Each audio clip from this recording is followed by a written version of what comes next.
So, welcome. I'm so glad you could all be here. I'm Beth, she, her pronouns from Book Group Services here at MCPL, and I will be your staff facilitator today.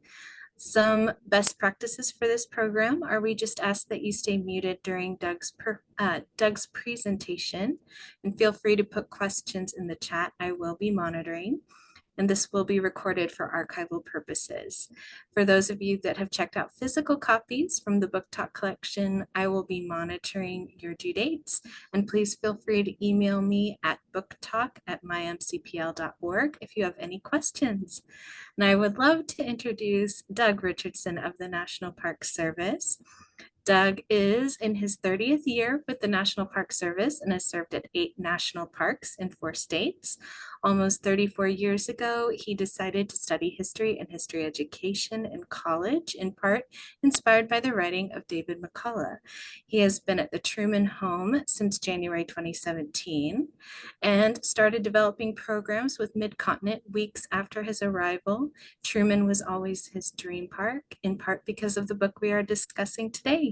He and his wife are staunch believers in the public library system, and yes, his wife made him say that last line. So welcome, Doug. Take it away.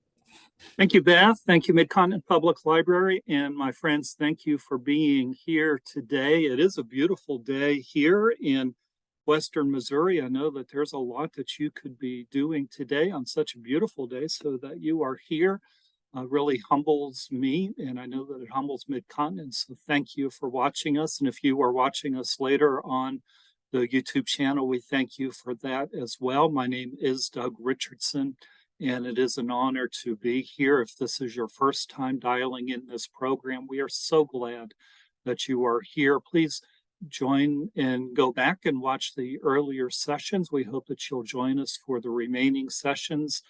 We are now about 85% of the way through this wonderful book, Truman by David McCullough.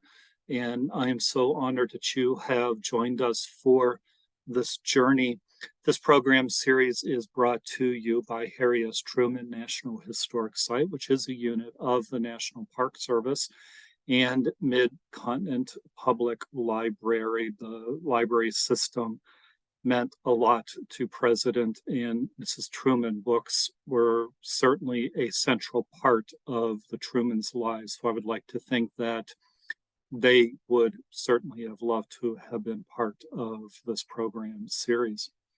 Today we'll be talking about some very important events in the Truman's lives. And I'd like to begin by talking about January 20th of 1949. And I wanted to share with you some, I think, wonderful little film clips. And here's the first one I'd like to share with you.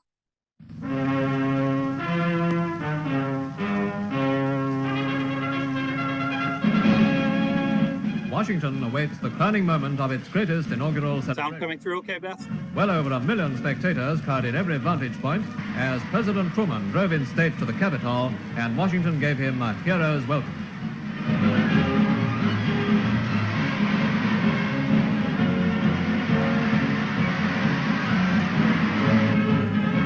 Beneath the Great Dome, 2 firm friends and colleagues, President Truman and Vice President Barclay, are ready to be sworn in. Mr. Truman solemnly takes the oath which binds him to a tremendous task.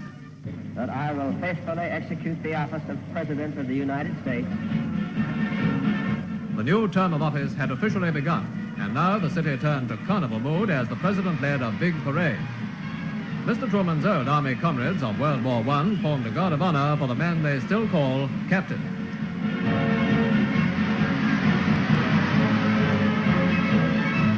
Also, in a place of honor, the West Point cadets represented the Army of Tomorrow.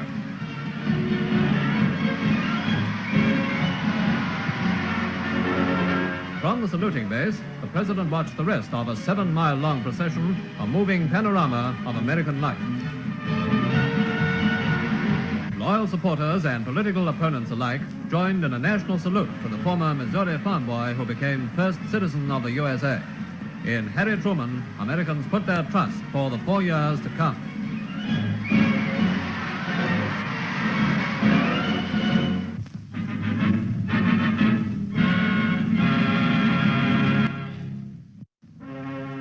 My friends, if you have never been to a presidential inauguration, please at some point try to go if you possibly can. Being from Western Pennsylvania, I've tried to go to them, and my brother and sister and I made it to the inauguration in 2009. It is one of the things that America does get right. And even though January 20th is almost always a very cold day, it's a day where you will see people, whether they are Democrat or Republican, people are in good mood, smiles on their faces, and it is just a great day. And January 20th of 1949, I would propose, was the third happiest day in Harry Truman's life. And if you've been with us on this journey as we go through David McCullough's book, any idea on what you think the other two might be? And if you are thinking perhaps June 28th of 1919, the date that he married Bess Wallace in Independence, Missouri, and perhaps February 17th of 1924, the birth date of Mary Margaret Truman, you are correct. And what I wanted to show you, a still photograph of Truman's inauguration on January 20th of 1949, and then much of the Truman and Wallace family gathered in Washington, D.C. for the inauguration. A truly wonderful family affair. And it's one thing that David McCullough correctly notes in his book.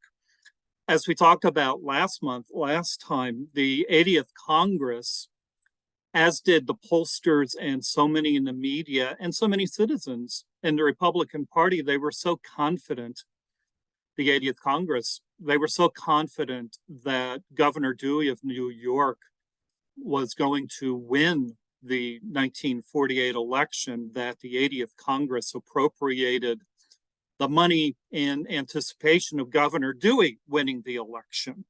Well, President Truman was the beneficiary of those extra appropriation dollars. So it was a very nice inauguration for President Truman in 1949. I wanted to share with you another really wonderful piece of film.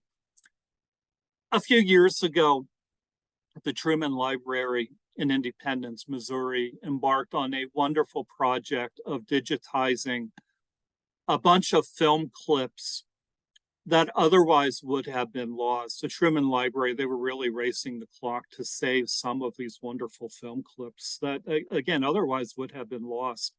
This wonderful clip is a silent piece, but really does tell a wonderful story of what you would have seen boots on the ground if you were in Washington, D.C. on January 20th of 1949. So even though silent, it just tells a wonderful story, and I wanted to show it to you.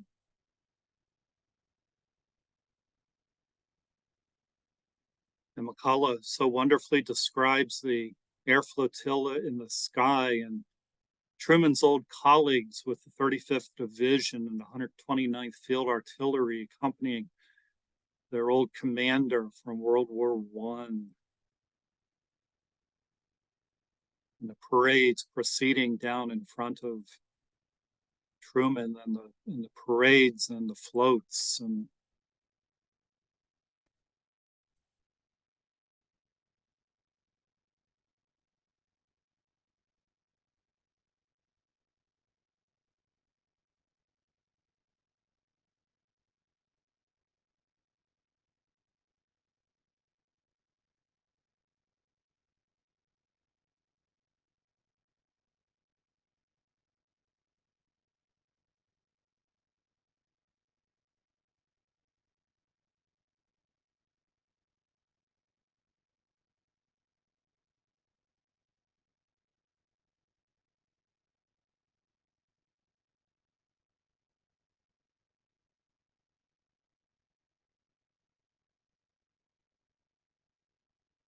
it's the kind of film clip you wish you could just jump into and be there in real person, in real time.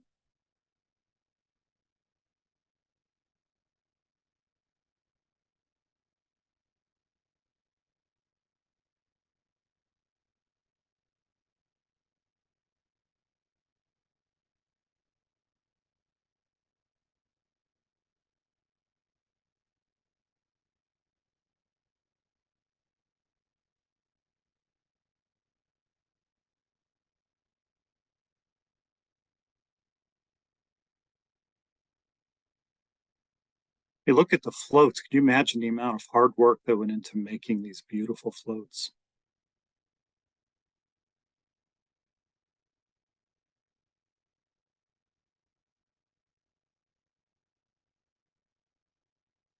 I wanted to show you Mrs. Truman's beautiful gown that she wore on January 20th of 1949.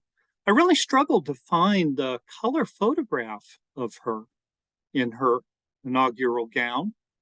And as Mr. McCullough correctly writes, there just are not very many photographs of the president at the inaugural balls. He was never much of a dancer, but it's not that he did not enjoy the festivities. He just was not much of a dancer. I can't say that he wasn't a musician. He just was never much of a dancer. But as I mentioned earlier, he did enjoy the festivities. He had earned the presidential inauguration in his own right, but he just wasn't much of a dancer. But there you can see her beautiful gown, which is now in the stewardship of the Smithsonian Institution in Washington, D.C.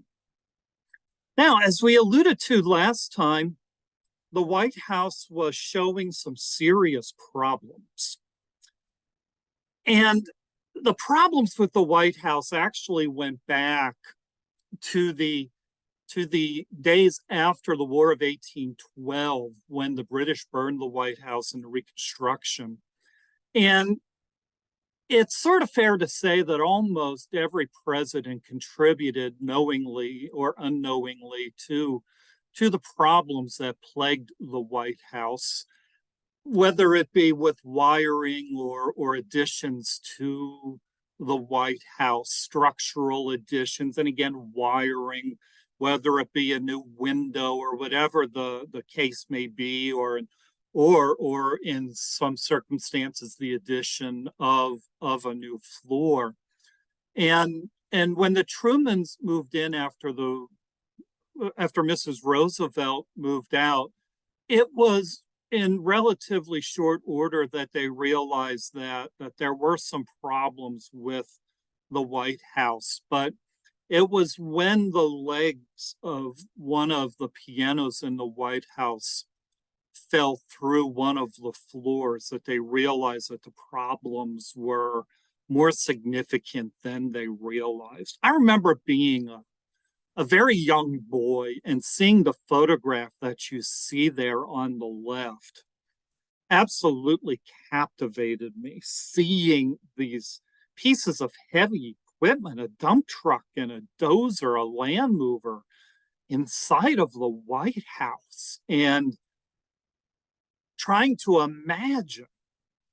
And as unthinkable as it is to us today, the idea that it was actively under consideration that the White House, the people's house, this fixture of American society, of American government, was actively under consideration of being bulldozed and removed, that was actually a real alternative.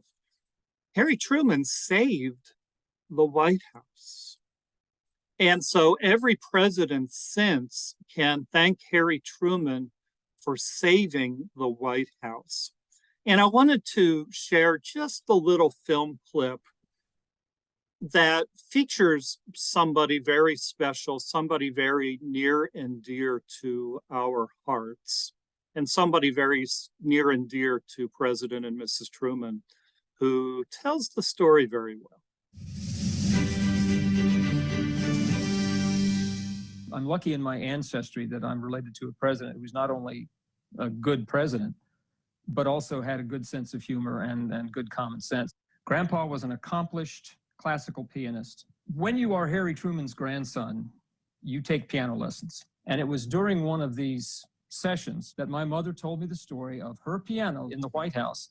The leg of that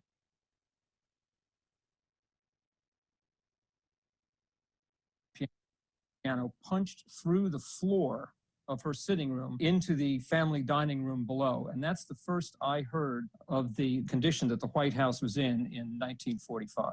During a recital by the pianist Eugene Liszt in the East Room, engineers came to my grandfather and said that the chandelier, that 1,800-pound chandelier, was hanging by a thread and could let go at any moment. Presidents didn't take care of the White House as they should have, probably. Here they are rebuilding the White House. My grandfather would not let them touch the stone exterior, because the White House is a symbol of this country, a symbol of our democracy. Outside space was very important to them, which is why my grandfather built the Truman balcony out of funds he had saved, his White House budget. They enjoyed it, and so have presidential families ever since. And I think the greatest lesson he showed this country was showing us all that a farmer, a small businessman, a soldier can rise to the highest office in this land and do a better job of it than almost anybody else.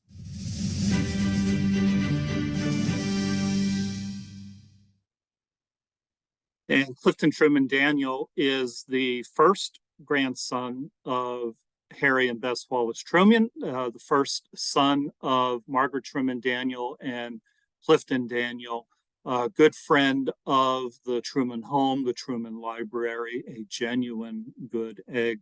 Beth, wanted to make sure that the video sounds are coming through okay?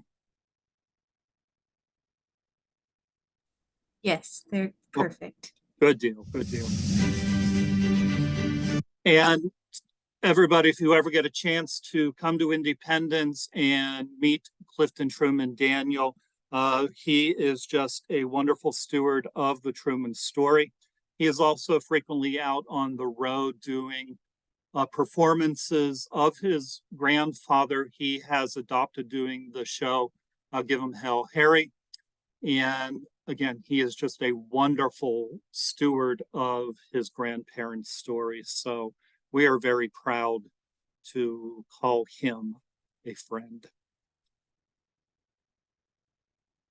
And I was very pleased in this particular chapter that David McCullough puts a spotlight on Dean Acheson. Sometimes in history and in our shared American history, sometimes the right people show up at just the right time. And so indeed, sometimes Harry Truman would sometimes quip about the striped suit or the striped pants folks. Or sometimes he would sometimes take a swipe at the elites. But one of the most important partnerships, not only in Truman's administration, but in Truman's life, would be that relationship between Harry Truman and Dean Acheson, or Acheson. And I wanted to share with you this wonderful little film clip courtesy of the Associated Press. And I cannot emphasize enough how important this relationship would be for the remainder of Truman's administration, and how important this relationship would be for the rest of their lives.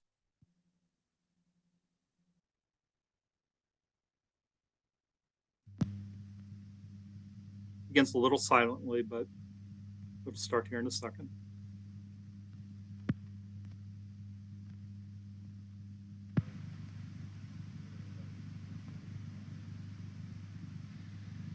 I know only too well the responsibilities which come with the trust which the President has placed in me.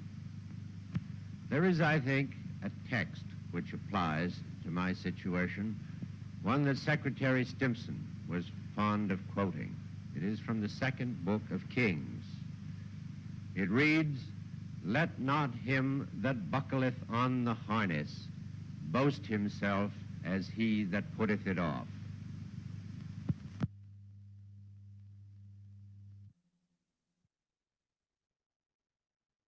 One of the tragedies of the Truman administration, however, would be the tragic end of Secretary of Defense James Forrestal. And I think David McCullough touches on this very well. A very sad ending. And I wanted to share with you the proclamation that President Truman made following the tragic death by suicide of Secretary Forrestal. President Truman said, "To the people of the United States, it has become my sad duty to announce officially the death of James Forrestal, formerly Secretary of Defense in the government of the United States, who died at the Naval Hospital in Bethesda, Maryland at 2 a.m. on the 22nd day of May, 1949. Mr. Forrestal served with devotion and great distinction as administrative assistant to the President of the United States, as Undersecretary and Secretary of the Navy, and finally as the nation's first Secretary of Defense.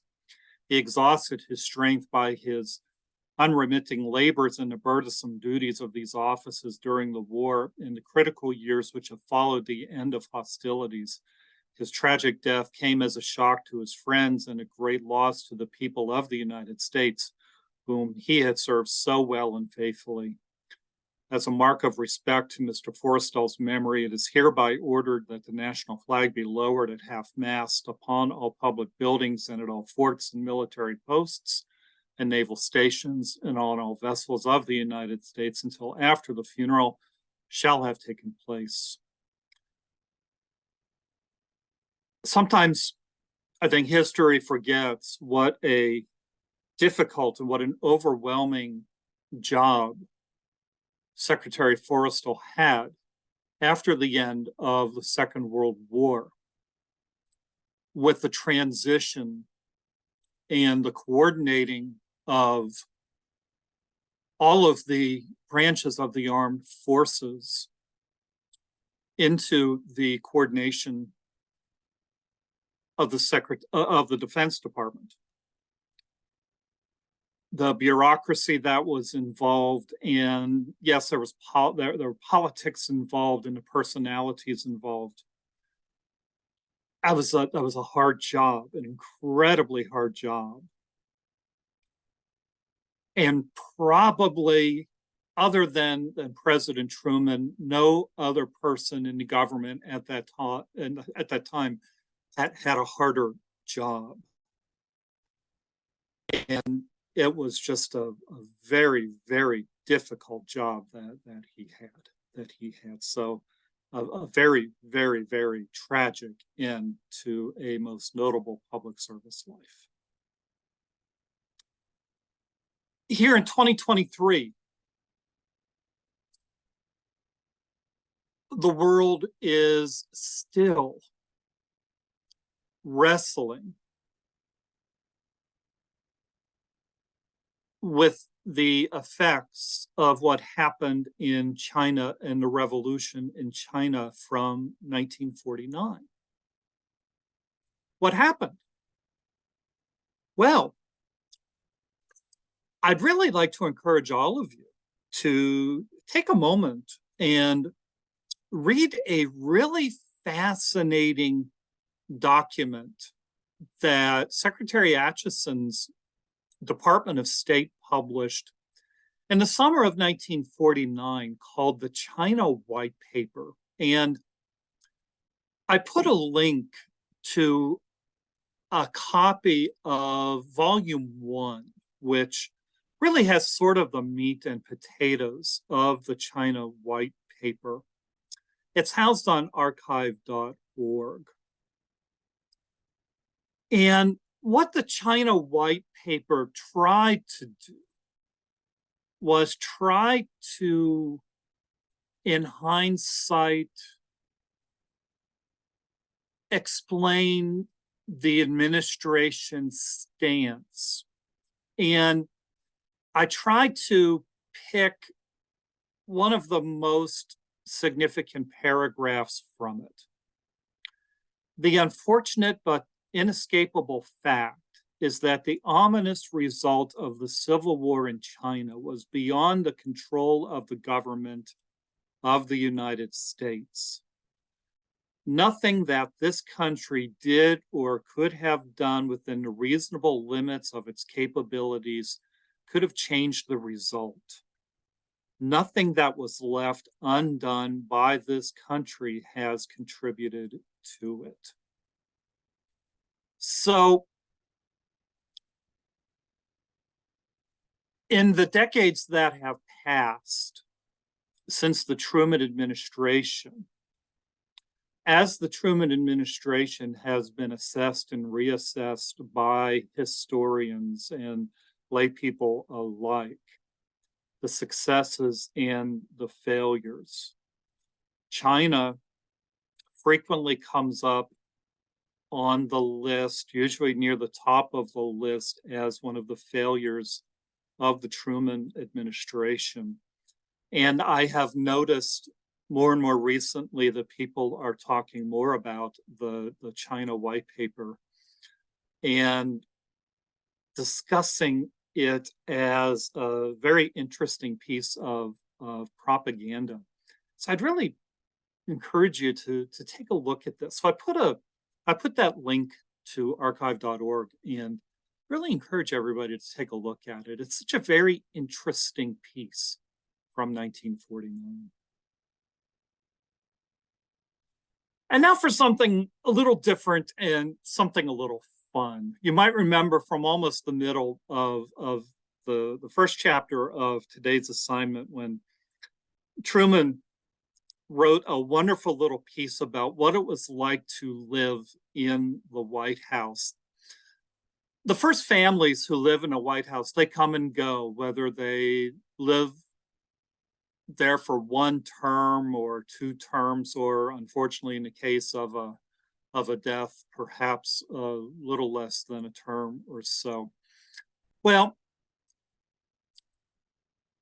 this one little piece, Truman later sort of reenacted for a television series that he did in the early 1960s. And one of the reasons that I love this film clip is that Mrs. Truman is beside him. And they're revisiting this charming story a few years later. And it's also one of the very few times that Mrs. Truman's voice is captured on film, if but a little bit. So I wanted to share this with you because I just absolutely adore this piece of film. And I am so glad that it is preserved. And it's courtesy of the National Archives.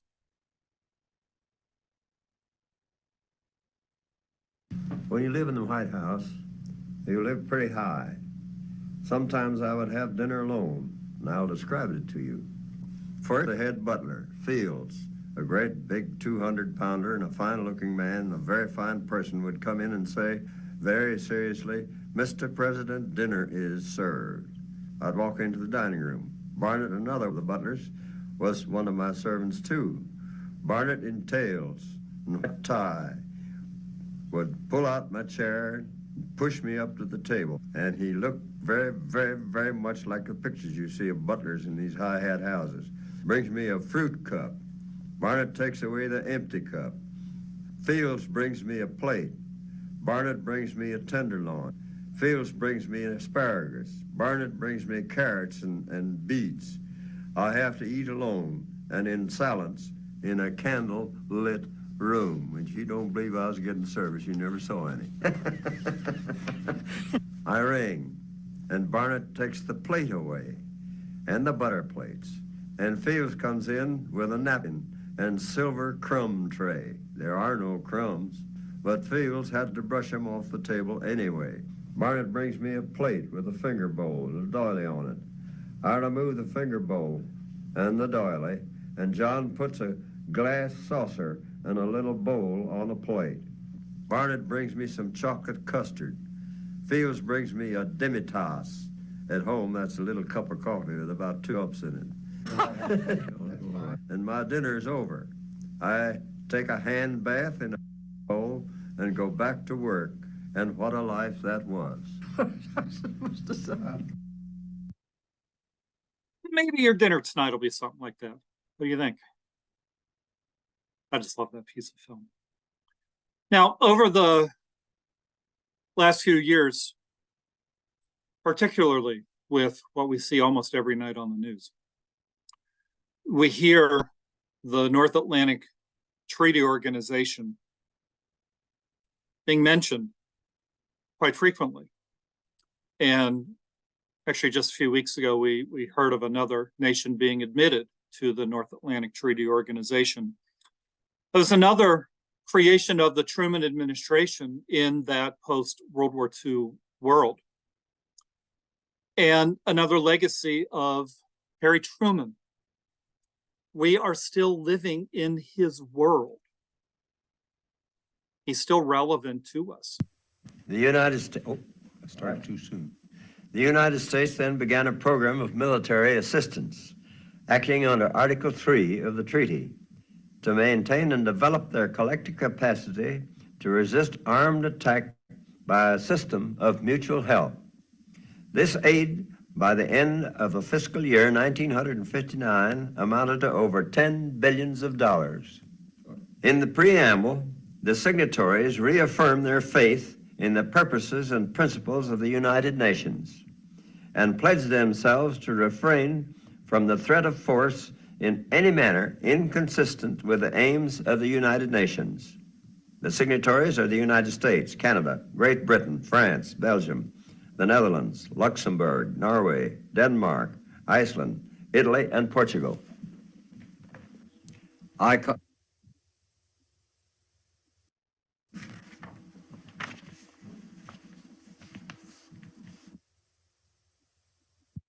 That again is another one of the film clips that was done for President Truman's early 1960s television series called Decision. It was another one of the outtakes. And this is from the actual signing ceremony for the treaty. Again, starts silent.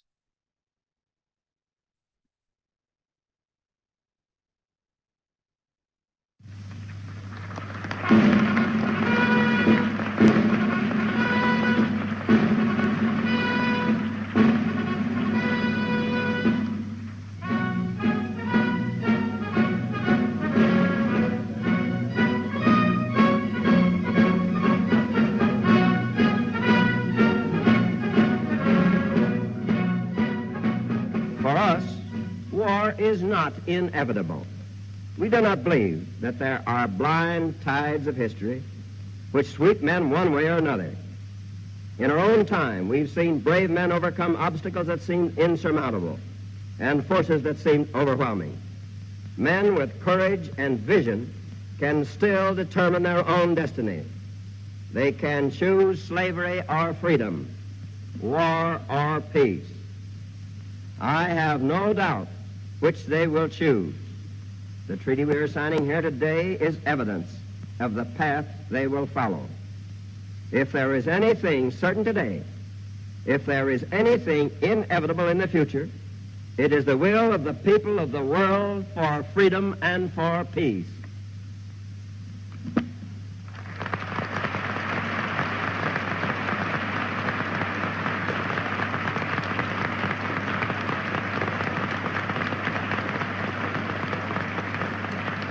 We will now proceed to the signing of the North Atlantic Treaty.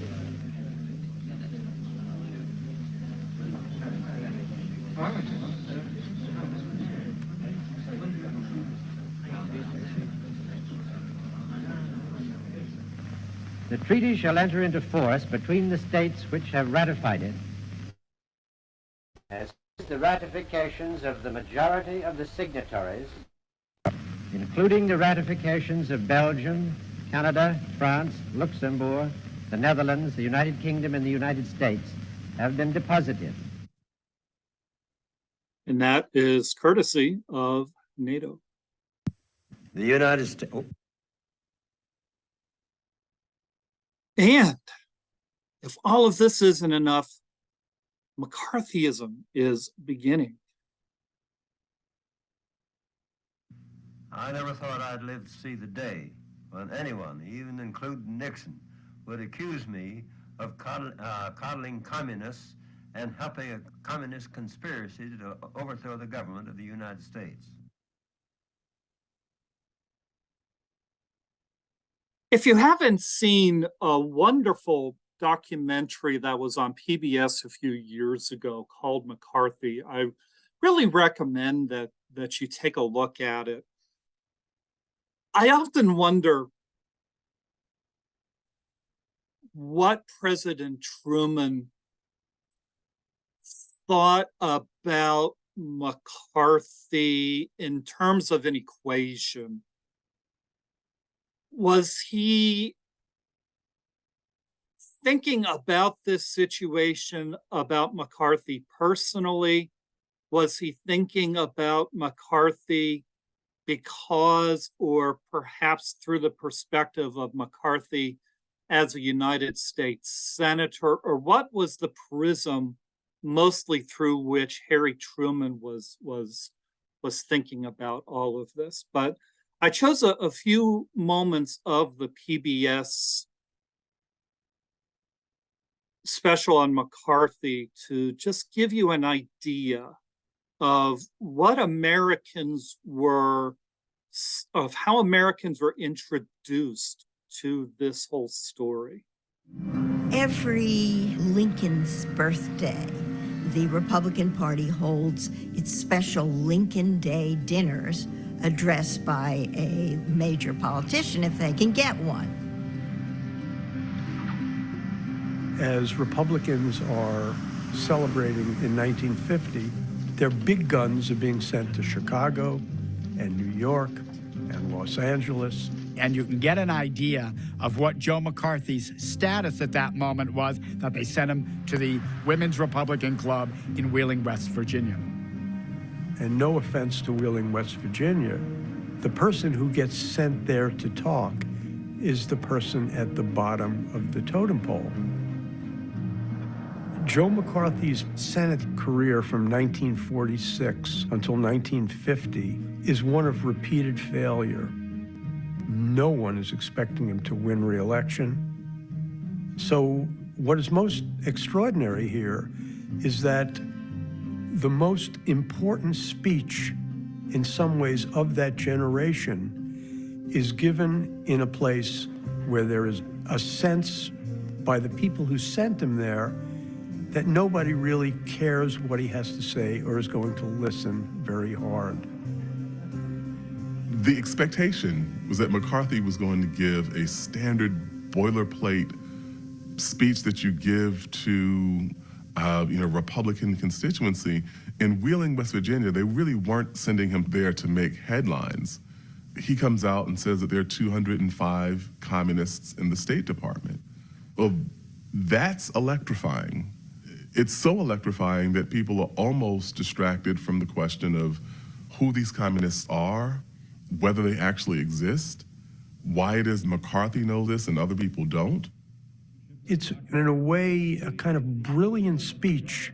We are the most powerful country in the world. We're the most influential country in the world, and yet we're losing everywhere. We're losing in Asia. We're losing in Europe. We're losing technologically now to the Soviets. How do we explain this?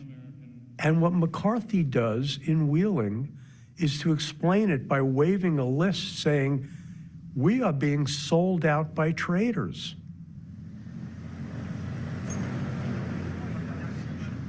Joe McCarthy is traveling through the United States on his Lincoln Day tour, and reporters keep coming up to him. Say, Joe, do you really have the numbers?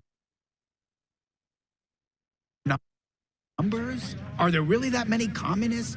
And Joe would say, well, let me go through my papers. I think we've got some names for you. He realized he had a thing going. He'd found his shtick at last. He called back to his office and he asked his secretary, are we getting any publicity? And she said, we're getting a lot of publicity. His secretary described him as being almost intoxicated with the joy and excitement of getting this much attention for a story.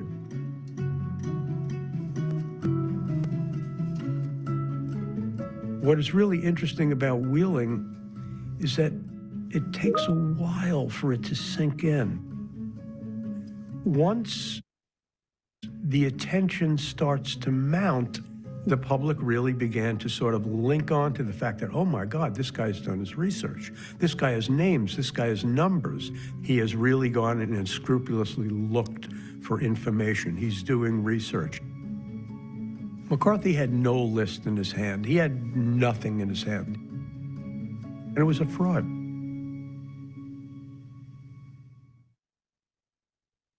And as we gather next time, we'll be talking a little bit more about Joseph McCarthy. And on March 24th of 1950, Harry Truman wrote to his first lady from Key West, Florida. And I really thought about asking Beth if we could put in a travel voucher to the National Park Service and to Mid-Continent for all of us to hop a flight to Key West, Florida to do this session from Key West, but I wasn't sure that either of our organizations could get the approvals to do that. But if you ever get a chance to go to the little White House at Key West, I think you could understand how and why President Truman and his family found Key West such an attractive place. It was one of the few places where Harry Truman was able to relax and escape truly the pressures of the presidency. And right now, I just can't remember the name of the little machine that doctors use to take the blood pressures of their patients. But if Dr. Wallace Graham took the blood pressure of Harry Truman at Key West, I bet that it was lower there than at anywhere else. And that was, for Truman, the magic of Key West. He was able to at least allow some of the pressure to escape. And you get a sense of that. And you get a sense of that in these Dear Bess letters, and you get a sense of that in the memoirs and the memories of some of those who were with him there. So I wanted to share with you the letter that Mr. McCullough excerpted from March 24th of 1950, except there is a little error that Mr. McCullough has there, and it's understandable because President Truman wrote these Dear Bess letters, these wonderful letters in cursive writing. And on page 768 in Truman, instead of pieces, it's actually press.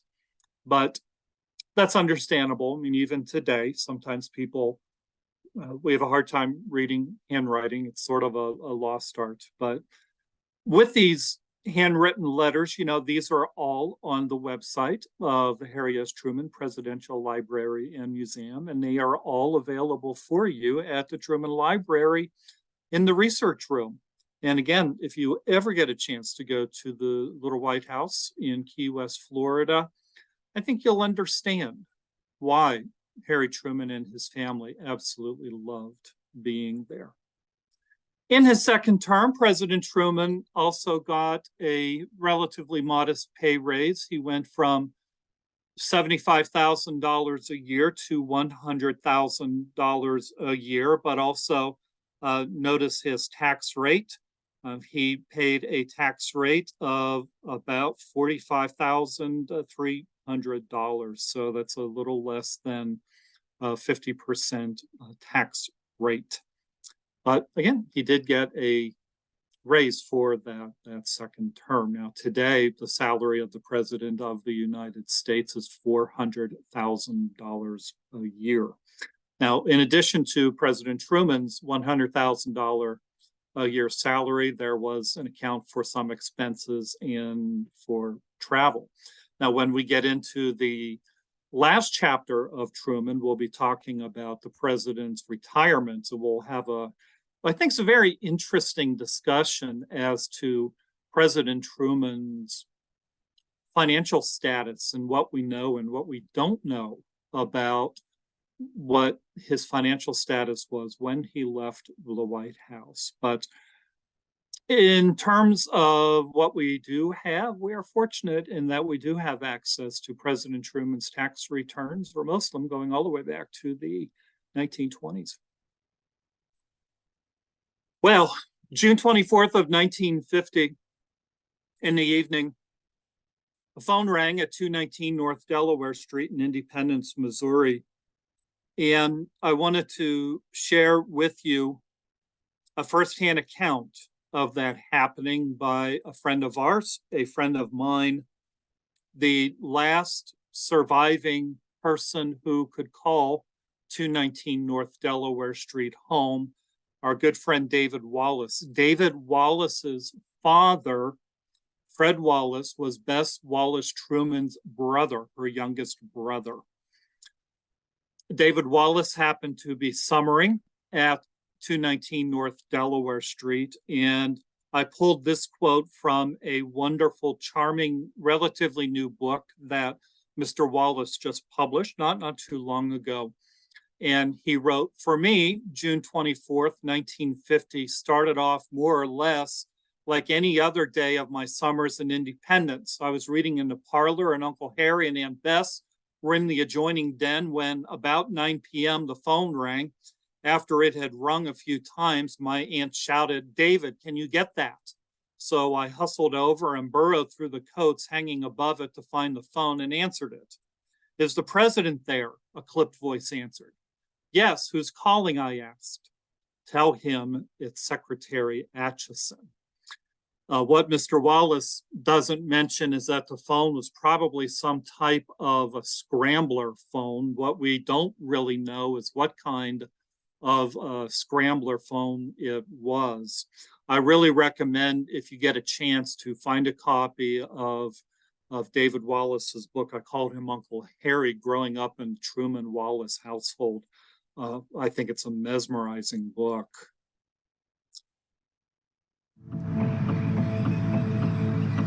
Supported by tanks and artillery, 7 North Korean infantry divisions, some 90,000 men, had launched a surprise attack. The crisis that would haunt Truman for the rest of his years in office had begun. Not long after Truman had become president, Korea was divided at the 38th parallel into 2 hostile parts, a Soviet-supported North and an American-backed South. Now, the North had attacked the South with just one goal: to unify Korea under communist rule. He was convinced from the very beginning that the Soviets were behind this. He had no doubts at all of that. We'd seen it as they'd taken over the satellite countries in Eastern Europe, as they had poked and prodded and pressed elsewhere. His initial response was that this was a Soviet-directed attack and that he was being directly challenged by Stalin. Stalin did support the invasion, but at North Korea's insistence, and it was from a safe distance by sending Soviet supplies and advisors. What the United States got involved with in 1950 was not aggression from the Soviet Union. What we got involved with was an incredibly bloody civil war in Korea. There are as many as 100,000 Koreans killed before the Korean War of 1950 occurred. And I think it's fair to say that Truman knew very little about this background. As Truman headed back to Washington, he turned to the war that had ended just 5 years before to help him understand the war he was facing now. Communism was acting in Korea, he wrote, just as Hitler and the Japanese had acted earlier. If the communists were permitted to force their way into the Republic of Korea, no small nation would have the courage to resist threats and aggression.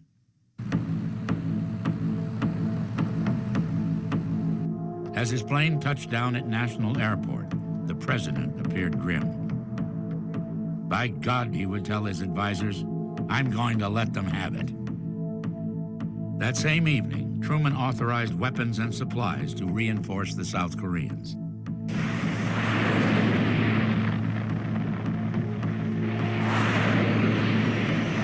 The next day, he ordered American planes to strike at the North Korean army.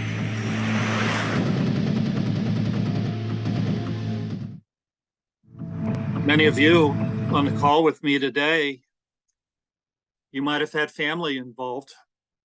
Coincidentally, my mother enlisted just 24 hours before North Korea invaded the South. And following the United Nations resolution, President Truman made directions that translated into documents that included this. And this would be one of the first directions that authorized American intervention in the Korean Peninsula. Now, America, of course, would be nervous. There would be some Americans who had to rush to an atlas or to a globe even to find Korea. So President Truman felt the need to talk to Americans. This piece of film isn't seen very often. I wanted to share it with you.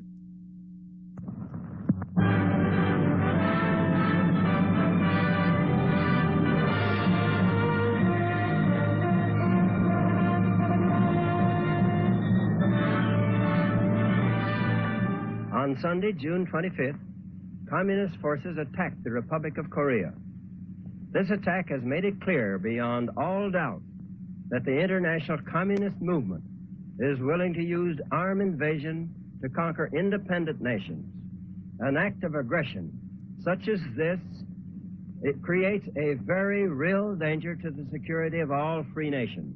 The communist invasion was launched in great force with planes, tanks, and artillery.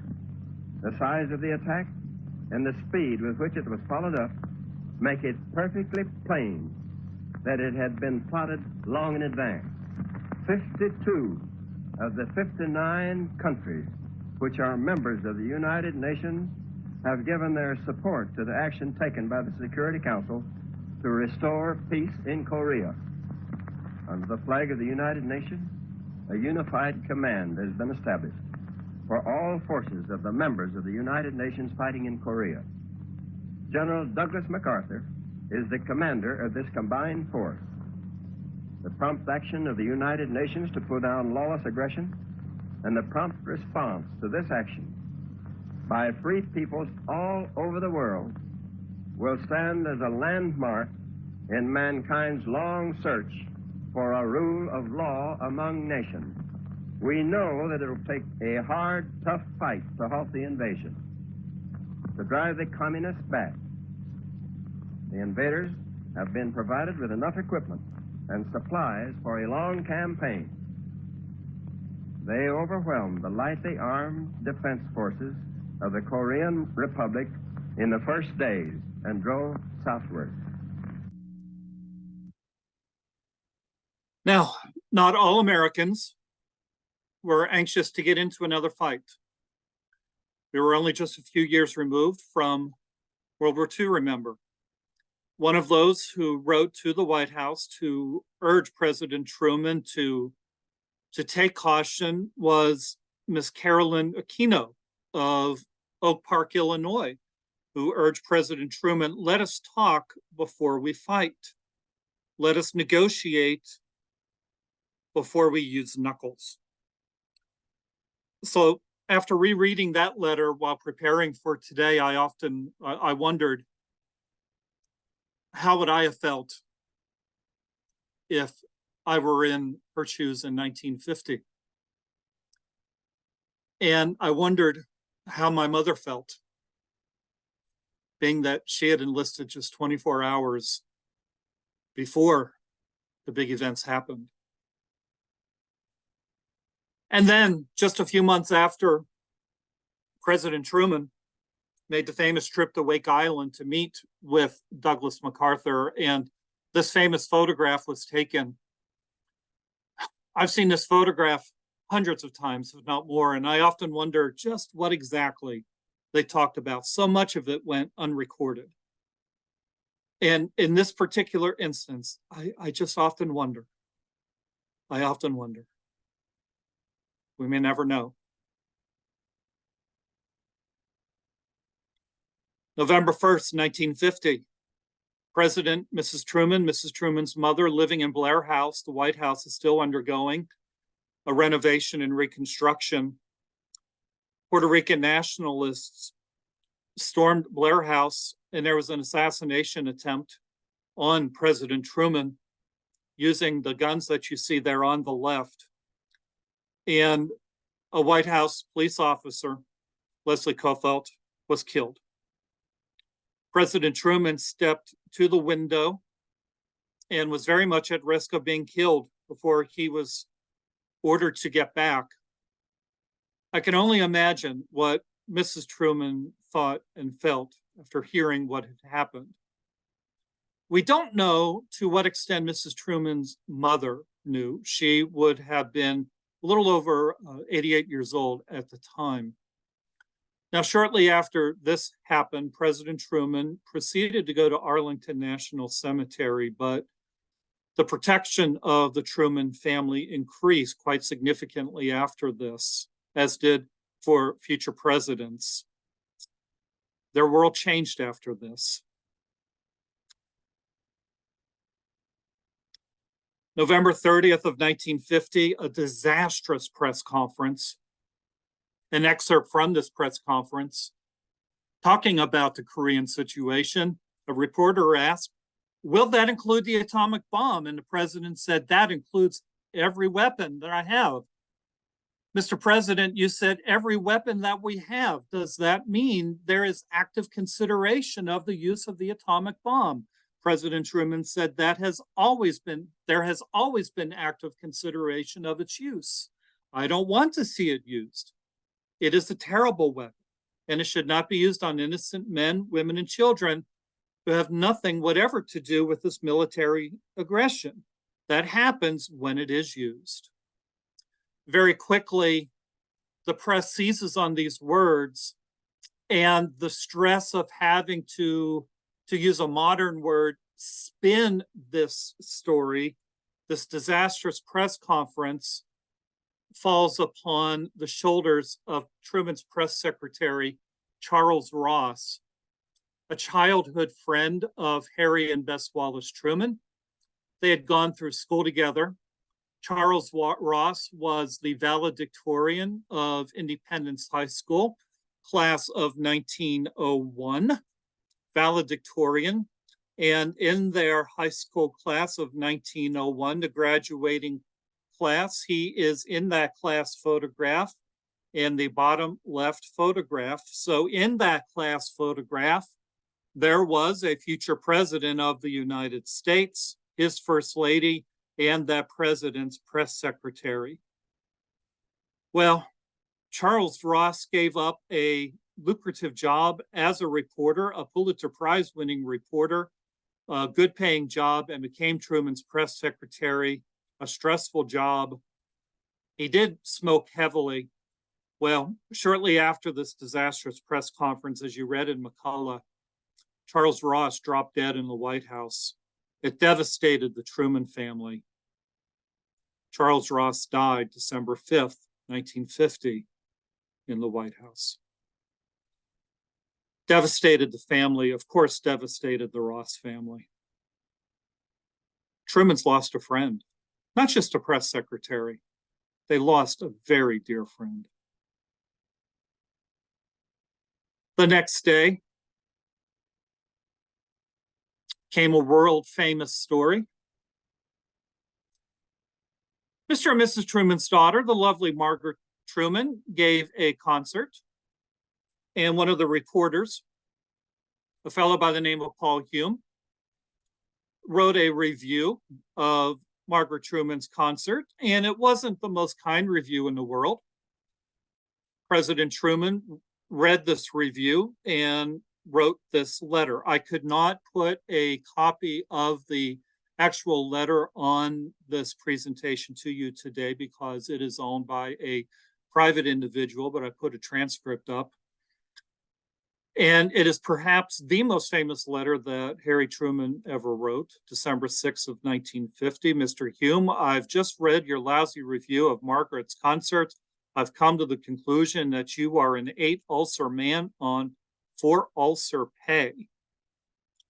Now, Truman did not send this on government letterhead, and he used a personal stamp because he was not writing this as president of the United States. He was writing this as the father of a daughter, a personal letter. But it was a scandal.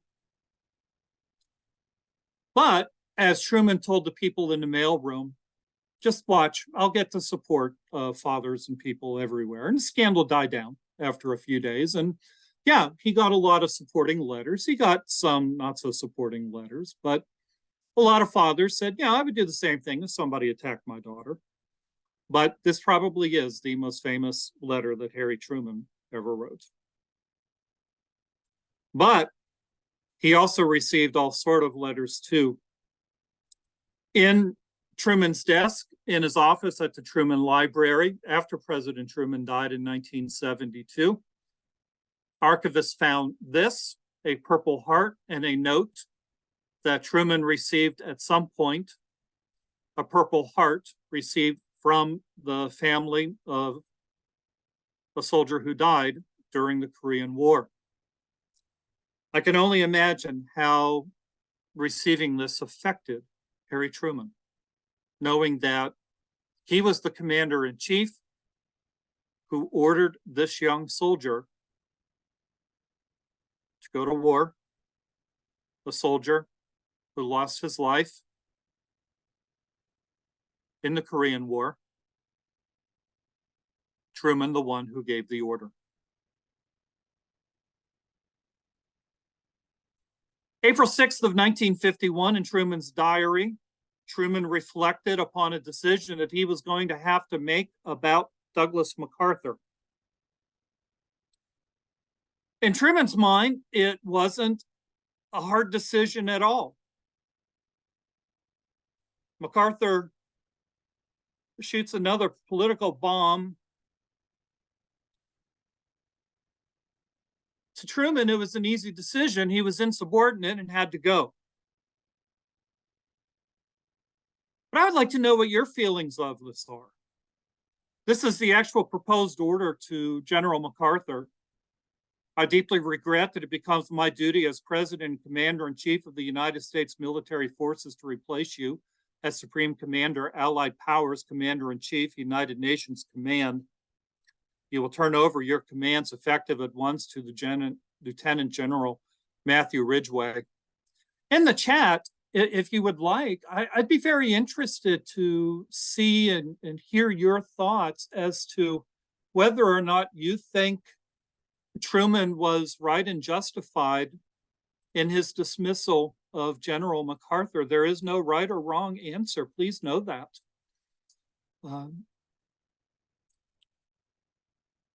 Abraham Lincoln made a very similar decision when it came time to doing the same thing with George McClellan after the Battle of Antietam back in 1862.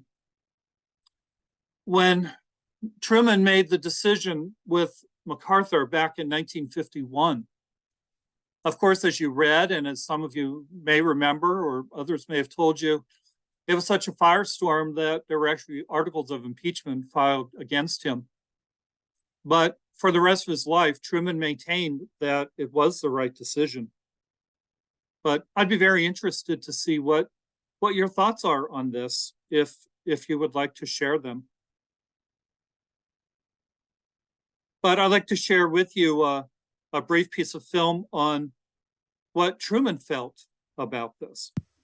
General MacArthur was a 5-star general in the United States Army, but I was the president, and the president is the commander-in-chief of the armed forces of the United States. I had to make a decision. I had to decide what to do about a general who was insubordinate.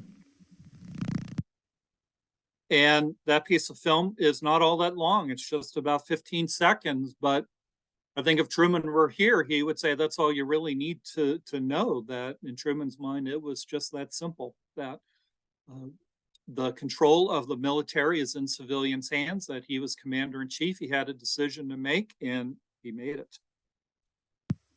Gentlemen. On a local level, I came across this letter that I thought was very interesting, that in the weeks and months after MacArthur's dismissal, General MacArthur not only spoke to the Congress and testified in front of the Congress, he went across the country and he spoke to groups like the Legion and the VFW and to others. And in some cases was rather critical of how the war was being handled and was critical of the administration.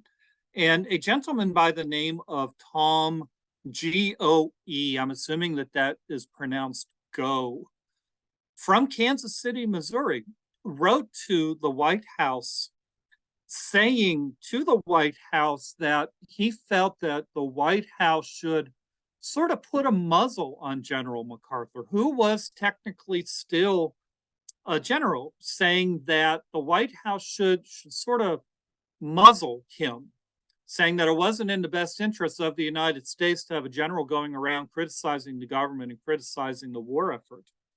And on August 7th of 1951, the White House responded to Mr. Goh saying that yes, while the president has the authority to require MacArthur to clear his speeches through the White House, the president will not be exercising the authority to do that. So I saw this from Kansas City, and I thought this is rather interesting. So on the local level, that there was some interest going on. So I thought this was rather interesting. I wanted to share this with you. I always tell my daughters, I like to tell people, always engage with your elected officials, whether it's on the local level or on a national level. So Mr. Goh in 1951 was engaging with the White House. So kudos to him on that. The next time that we meet on November 2nd of 2023, we will be talking about how the Korean police action continues. We'll talk about a steel strike that threatened to cripple the country. Will Harry Truman choose to run again in 1952? He was not encumbered by the new 22nd Amendment to the United States Constitution. Truman had the choice to make to run in 1952, and we will talk a lot about more. I know I ran a little bit over. There was so much in these two chapters, but any questions, Beth? How are we doing? No, it looks wonderful. And thank you for those who put into the chat your thoughts. I know Doug will be able to view them and have that extra, but we just really appreciate you all joining us. If you have questions, you're welcome to stay on and ask, or you can always email both Doug or I. And we will meet next time, November 2nd. And I believe we'll be just discussing one chapter next time. Is that correct, Doug? Correct. Perfect.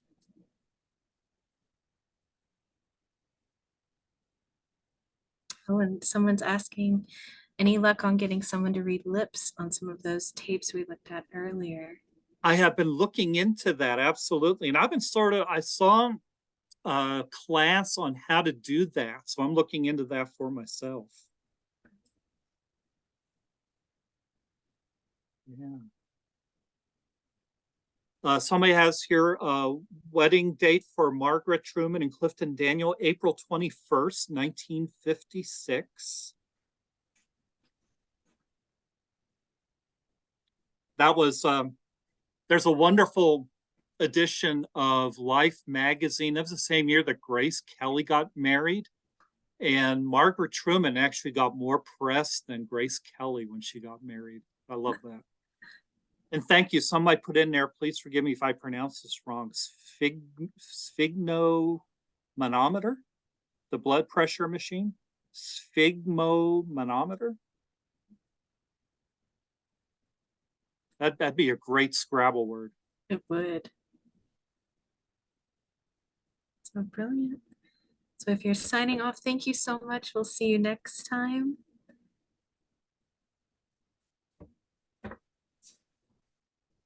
Brilliant. All right. Well, thank you so much as always, Doug, and we will see you all next in November. Take care, my friends. Have a wonderful day.